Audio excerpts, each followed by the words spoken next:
ಯಾವುದು ಕಂಡೀಷನ್ ಇಲ್ಲದೆ ನೀರು ಕೊಡ್ತಾ ಇದ್ರು. ಇವತ್ತು 170 ಇದ್ರು ಕೂಡ ನಾವು ಪ್ರತಿಭಟನೆ ಮಾಡಿ ನಮ್ಮ ನೀರನ್ನು ನಾವು ತಗೊಳ್ಬೇಕು ಅನ್ನೋಂತ ಮಾತನ್ನು ಹೇಳಿದ್ರು.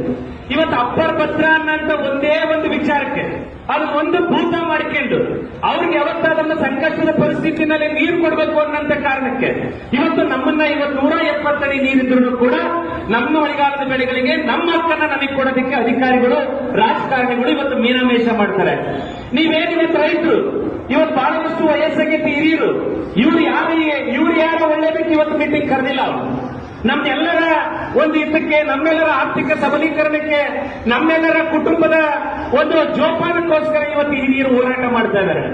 ಆದಂತ ಹೋರಾಟಗಾರರು ಕರೆದಿರ್ತಕ್ಕಂಥ ಸಭೆಗೆ ಇವತ್ತು ನಾವು ನಿರ್ಲಕ್ಷ್ಯದಿಂದ ಬೆರಳೆಣಿಕೆ ಅಷ್ಟು ಜನರು ಬಂದ್ರೆ ನಾವು ಯಾವುದೇ ವಿಚಾರ ಆಗಿರ್ಲಿ ಮಗು ಹತ್ರನೇ ತಾಯಿ ಆಗ್ಬಿಡ್ಸೋದು.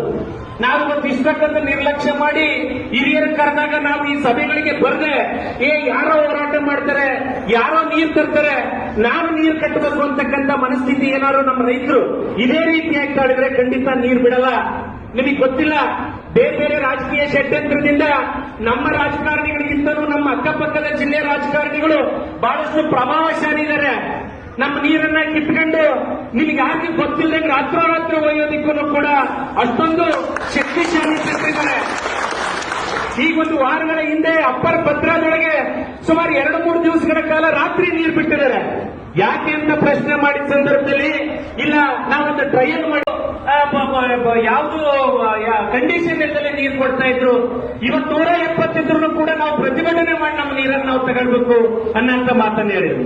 ಇವತ್ತು ಅಪ್ಪರ್ ಭದ್ರಾ ಅನ್ನೋಂತ ಒಂದೇ ಒಂದು ವಿಚಾರಕ್ಕೆ ಅದು ಒಂದು ಭೂತ ಮಾಡಿಕೊಂಡು ಅವ್ರಿಗೆ ಯಾವತ್ತಾದನ್ನ ಸಂಕಷ್ಟದ ಪರಿಸ್ಥಿತಿನಲ್ಲಿ ನೀರು ಕೊಡಬೇಕು ಅನ್ನೋಂತ ಕಾರಣಕ್ಕೆ ಇವತ್ತು ನಮ್ಮನ್ನ 170 ಅಡಿ ನೀರಿದ್ರು ಕೂಡ ನಮ್ಮ ಮಳೆಗಾಲದ ಬೆಳೆಗಳಿಗೆ ನಮ್ಮ ಹಕ್ಕನ್ನ ನಮಗೆ ಕೊಡೋದಕ್ಕೆ ಅಧಿಕಾರಿಗಳು ರಾಜಕಾರಣಿಗಳು ಇವತ್ತು ಮೀನಾಮೇಷ ಮಾಡ್ತಾರೆ. ನೀವೇನು ಇವತ್ತು ರೈತರು ಇವತ್ತು ಬಹಳಷ್ಟು ವಯಸ್ಸಾಗೈತಿ ಹಿರಿಯರು ಇವ್ರು ಯಾರು ಒಳ್ಳೇದಕ್ಕೆ ಇವತ್ತು ಮೀಟಿಂಗ್ ಕರೆದಿಲ್ಲ. ನಮ್ಮೆಲ್ಲರ ಒಂದು ಹಿತಕ್ಕೆ, ನಮ್ಮೆಲ್ಲರ ಆರ್ಥಿಕ ಸಬಲೀಕರಣಕ್ಕೆ, ನಮ್ಮೆಲ್ಲರ ಕುಟುಂಬದ ಒಂದು ಜೋಪಾನಕ್ಕೋಸ್ಕರ ಇವತ್ತು ಹಿರಿಯರು ಹೋರಾಟ ಮಾಡ್ತಾ ಇದ್ದಾರೆ.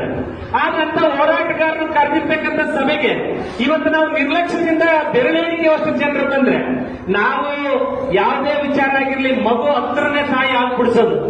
ನಾವು ಇವತ್ತು ಇಷ್ಟಕ್ಕಂತ ನಿರ್ಲಕ್ಷ್ಯ ಮಾಡಿ ಹಿರಿಯರು ಕರೆದಾಗ ನಾವು ಈ ಸಭೆಗಳಿಗೆ ಬರದೆ ಯಾರೋ ಹೋರಾಟ ಮಾಡ್ತಾರೆ, ಯಾರೋ ನೀರು ತರ್ತಾರೆ, ನಾನು ನೀರು ಕಟ್ಟಬೇಕು ಅಂತಕ್ಕಂಥ ಮನಸ್ಥಿತಿ ಏನಾದ್ರು ನಮ್ಮ ರೈತರು ಇದೇ ರೀತಿಯಾಗಿ ತಾಳಿದ್ರೆ ಖಂಡಿತ ನೀರು ಬಿಡಲ್ಲ. ನಿಮಗೆ ಗೊತ್ತಿಲ್ಲ, ಬೇರೆ ಬೇರೆ ರಾಜಕೀಯ ಷಡ್ಯಂತ್ರದಿಂದ ನಮ್ಮ ರಾಜಕಾರಣಿಗಳಿಗಿಂತಲೂ ನಮ್ಮ ಅಕ್ಕಪಕ್ಕದ ಜಿಲ್ಲೆ ರಾಜಕಾರಣಿಗಳು ಬಹಳಷ್ಟು ಪ್ರಭಾವಶಾಲಿ ಇದ್ದಾರೆ. ನಮ್ಮ ನೀರನ್ನ ಕಿತ್ಕೊಂಡು ನಿಮ್ಗೆ ಯಾರಿಗೆ ಗೊತ್ತಿಲ್ಲದಂಗೆ ರಾತ್ರೋರಾತ್ರಿ ಒಯ್ಯೋದಿಕ್ಕೂ ಕೂಡ ಅಷ್ಟೊಂದು ಶಕ್ತಿಶಾಲಿ ಇದ್ದಾರೆ.